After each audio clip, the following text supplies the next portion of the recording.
For now, Beijing seems more interested in global conflicts. It wants to resolve them, to dictate their outcomes. And it's working with Russia in this direction. Yesterday, there was a meeting in Moscow. President Vladimir Putin met with China's defense minister. And the bonhomie was hard to miss. Dear Comrade Minister, I am very glad to see you. You arrived in Russia after a visit to our country by our great friend, my friend, Chairman of the People's Republic of China, Comrade Xi Jinping. I want to emphasize once again that the visit was very productive. Dear Mr. President, thank you very much for taking the time to meet with me. I know that first of all, today is a day off, and during the weekend, you found time to receive me. This is a great honor for me. Clearly, Putin is going all out. When it comes to China, he likes to give all engagements a personal touch. But that's not what we want to focus on tonight. Tonight, we're talking about the Chinese defense minister. What is he doing in Russia? His name is Li Shangfu. He's in Moscow just after Xi Jinping's high-profile visit.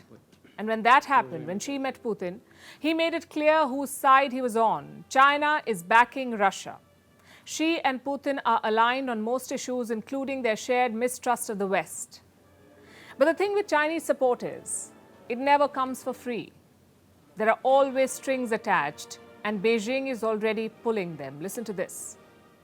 The development of China-Russian relations has a clear historical logic and strong endogenous driving force. It has surpassed the military-political alliance model of the Cold War era. It is based on the principles of no alliance, no confrontation, and not targeting any third party, and it is free from interference by any third party. We have established a new model of relationship between major countries.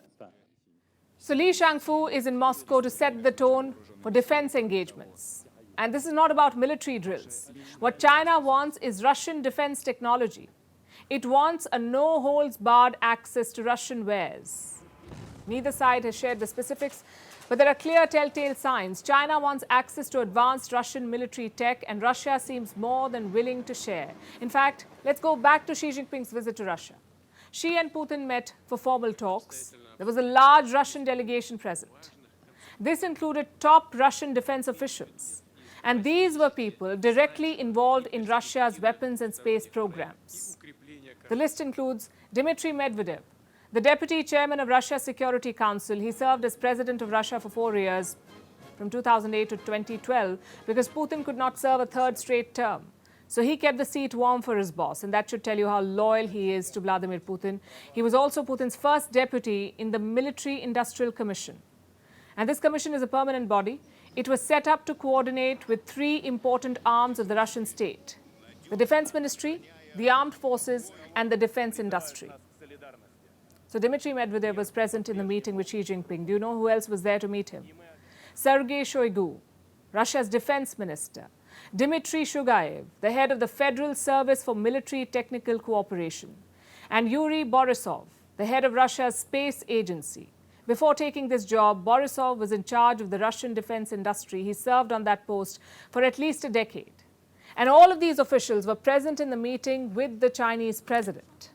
According to one report, more than half of Putin's team that was present that day was linked to Russia's defense industry. And that alone should tell you where the priorities lie. Which brings us to the next question. Why does China want Russian defense tech? Because China seems to be making a lot of weapons of its own, like drones. So why do they need help from the Russians? They need help because when it comes to certain conventional weapons, China is no match for Russia. Reports say China wants Russian defense technology for surface-to-air missiles, engines for fighter jets, submarines, and submersible drones. That's what China wants.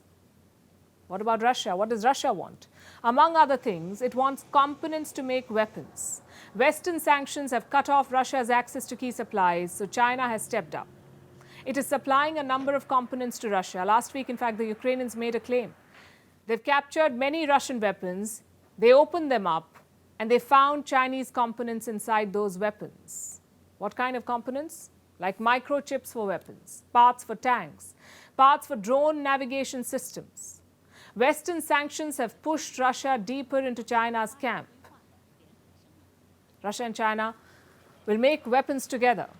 And Ukraine could be the testing ground for this new defense partnership, and the West needs to be wary of this because the same weapons could turn up in a different battleground, like Taiwan.